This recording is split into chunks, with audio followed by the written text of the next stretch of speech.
Bonsoir Madame Tabarot, vous êtes en direct avec nous, députée LR des Alpes-Maritimes de la 9e circonscription, bien sûr. Est-ce que vous ne regrettez pas ce soir le passage en force du 49.3 avec le risque évidemment de remettre une pièce dans la machine de la contestation?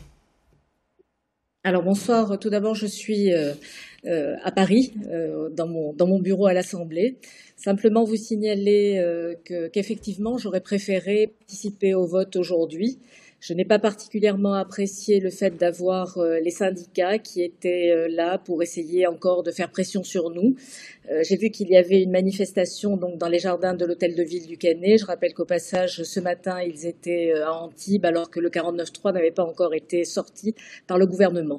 Donc d'un côté, je regrette sincèrement que le gouvernement n'ait pas souhaité aller jusqu'au bout, comme ça a été fait au Sénat. Au moins, les sénateurs ont pu s'exprimer. Nous n'avons pas pu le faire.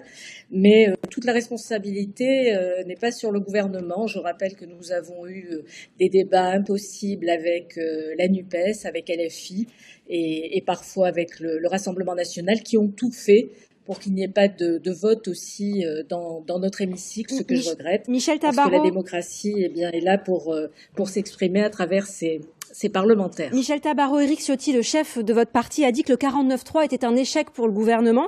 Est-ce que c'est pas aussi son propre échec en tant que président de parti de ne pas avoir réussi l'unité au sein des Républicains, parce que les voix qui ont manqué, c'était bien celles des Républicains?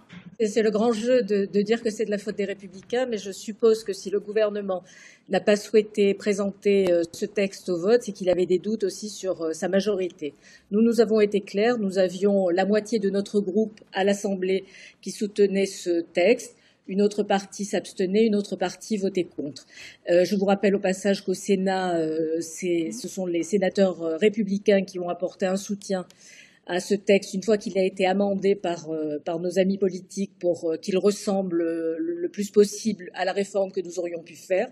Donc à partir de là, Éric Ciotti, entre les sénateurs et les députés, a réuni beaucoup de monde sur un projet qui a été commun, sur lequel nous avons beaucoup discuté, où nous avons fait un maximum pour les petites retraites avec plus de 670 € qui seront donnés à tous les retraités qui sont autour donc de petites retraites. Nous avons fait voter une surcote pour les mères de famille.